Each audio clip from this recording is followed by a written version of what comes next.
मेरे प्यारे बच्चों, अब तुम अपने शरीर संबंधी सभी क्रियाओं के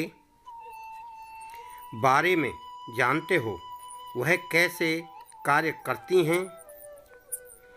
प्रत्येक प्राणी के अंदर मन, बुद्धि और आत्मा विद्यमान रहती है, परंतु उन सब में मन बहुत ही चंचल होता है। प्रतिपल वह अनेक प्रकार की बातों को सोचकर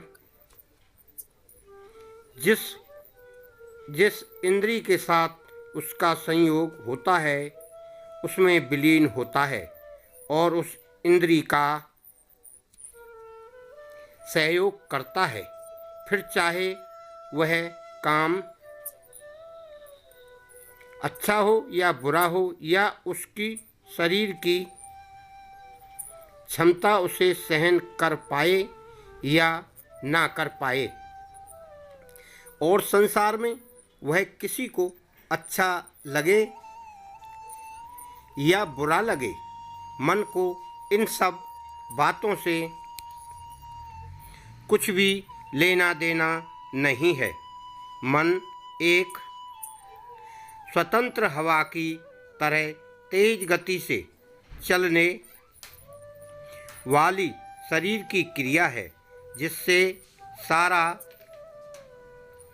शरीर प्रभावित रहता है। अधिकांश समय पर यह मन उस प्राणी को भटकाता रहता है, और जब उसके शरीर पर कष्ट पड़ने लगते हैं तब वह प्राणी बुद्धि का प्रयोग करता है। बुद्धि के प्रयोग करने पर उस मन के द्वारा की हुई सारी क्रियाओं की जानकारी होने लगती है।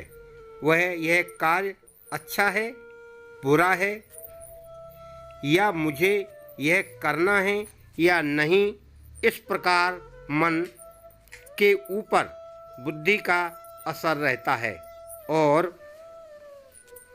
वही उसे नियंत्रित करती है। अब बुद्धि के ऊपर हमारे शरीर की आत्मा रहती है। जब बुद्धि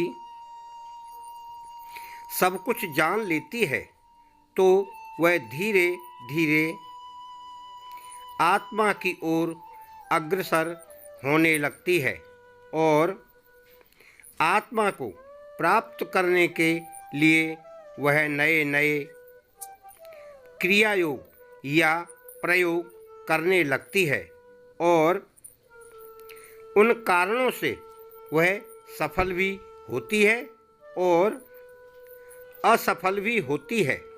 परंतु जो प्राणी शांति धारण करके बार बार क्रिया को खोजता है, वह एक दिन अपने कार्य में सफल हो जाता है। इस प्रकार मन से ऊपर बुद्धि, बुद्धि और बुद्धि से ऊपर आत्मा का स्थान सर्वोपरि माना गया है। आत्मा से संपर्क करने के लिए आप सब हमेशा प्रयत्नशील रहें, यही मेरी आपसे बार बार विनती है। और आत्मा का संपर्क ही इस ब्रह्मांड का परमात्मा है। धन्यवाद इस समय के लिए।